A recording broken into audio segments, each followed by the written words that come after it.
Imagine you're a 12th century medieval peasant planning a pilgrimage from the outskirts of London to the recently conquered holy city of Jerusalem. The journey will take months to complete and you will face countless threats on the way: war, plagues, robbers. You will need enough money to pay for food and shelter, making you an even more appealing target to bandits. You are untrained in combat and unarmed. You do not have enough money to hire a guard to protect you.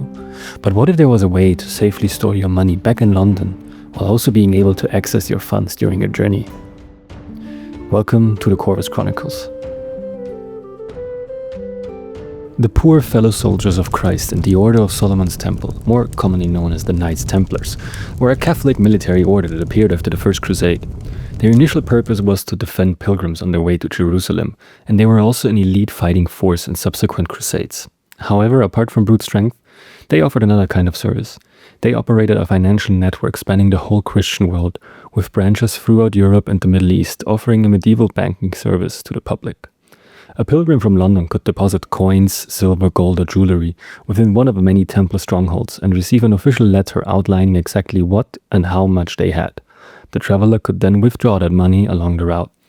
Now, you might be thinking to yourself, what if a bandit simply steals the letter and takes out the money himself? Well, the Templars actually had a system in place to prevent this. They used encryption. The exact method they used is lost to time. However, it is thought that they used a cipher based on the Templar's cross to encrypt messages. And when you deposit your money, you had to come up with some kind of phrase for verification. Banks nowadays still face the same problem, and they basically use the same method. To access your funds, you use a bank card, which requires you to enter a PIN to verify your identity.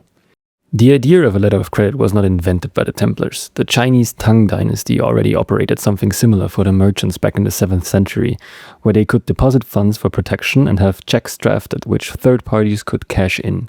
However, what made the Templars network unique for its time was that it was a completely privately owned enterprise, spanning multiple countries all the way from England to Jerusalem. The Templars' financial services were not just available to pilgrims, but to everyone, from regular farmers to nobility looking for a place to store their taxes, all the way to the Catholic Church itself. The vaults of the Templars were considered to be one of the safest places on earth at the time, and even the crown jewels of France and England were stored there for a while. Due to their massive fortune, as well as their detailed record keeping, the Templar Bank was soon able to not only offer people a place to store their wealth, but they also started giving out loans, as well as transferring money between accounts, and they even offered currency exchanges. Lending money was something almost all religious orders did. However, Christians were generally not allowed to charge interest rates. This is why the Templars usually added a vague administrative charge to the loans. The Knights Templars were a crucial part of the Crusades, not just because of the military powers, but also because they helped with pre-financing the Crusades, which was important because Crusades were expensive. Moving thousands of soldiers all the way from Central Europe to the Middle East for months at a time is a logistical and administrative nightmare. The costs for those military campaigns would usually be financed through loans, which would then be paid back using the spoils of the conquest. This heavy reliance on crusades and pilgrims to Jerusalem is what led to the Templars' downfall.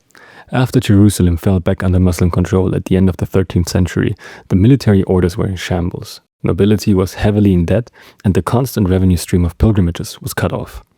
Suddenly, the noble Templar Order was not seen as a charitable religious organization, but as greedy and devious bankers holding everyone's debt. This brings us to the French king Philip IV, ironically called Philip the Fair. He owed the Templar Bank a massive amount of money from his wars against England and was effectively bankrupt. Philip realized that if he destroyed the Templar Order and seized their fortune, he would get rid of his debt and secure the wealth for himself.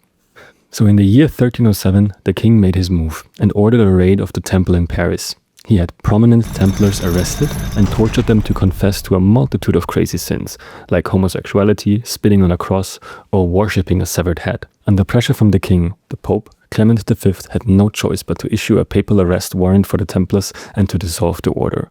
While most of their leaders were tortured and unfairly executed, the heritage of the Knights Templar Bank remained. They were one of the earliest examples of what one could call modern-day banking and pioneered techniques in that field. Most of their practices paved the way for how checks, loans, and credit cards work nowadays. Thank you all for watching. If you enjoyed this video, please leave a like, comment, and subscribe. Bye.